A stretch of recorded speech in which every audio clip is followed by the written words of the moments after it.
Hello, my name is Father Jim Eble. I have been serving in Tanzania, right here on the map in East Africa, as a Maryknoll missionary for the past 30 years. Welcome to our Maryknoll Fathers and Brothers Vocation Ministry Group. Today, I would like to try to answer the question, what are the three values that are sustaining my mission vocation these past 30 years? I would say the first value is seeking to be committed to the radical call of discipleship of our Lord Jesus Christ. In the gospel, Jesus calls us to die to everything and anyone that blocks us from following his way of sacrificial love for all creation and all people. My commitment to the radical nature of following Jesus gifts me with many challenges that I need to grow as a follower of Christ. One is the call to transformation into the likeness of Christ, and only then will one be able to give his or her life as a sacrifice of love for others.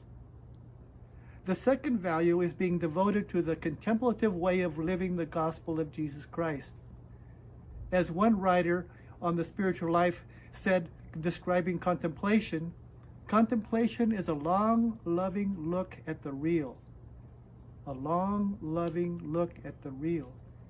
If one is going to be serious about following Jesus, one will be called to a meditative silence and a reflective discernment. This value helps me to be honest about my own interior weaknesses and strengths, along with Christ's healing presence within my heart.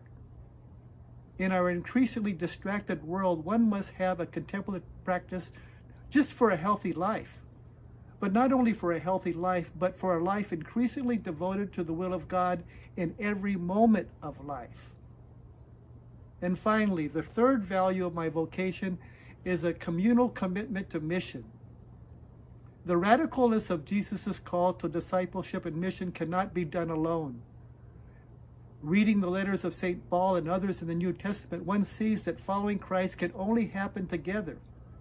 Without the support of a believing, committed community, the radicalness of Jesus' call to discipleship and mission will not happen. The disciple missioner needs the support, inspiration, and challenge of like-minded and like-hearted people. The missionary is also called to a deep relationship with the people who are excluded. He is called to be a listener and a brother, to be connected in a deep way to the people he lives with and serves.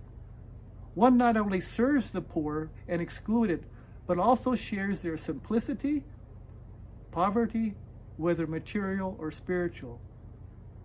So I invite you to consider and encourage you to, what are your values to be followers of Christ in mission?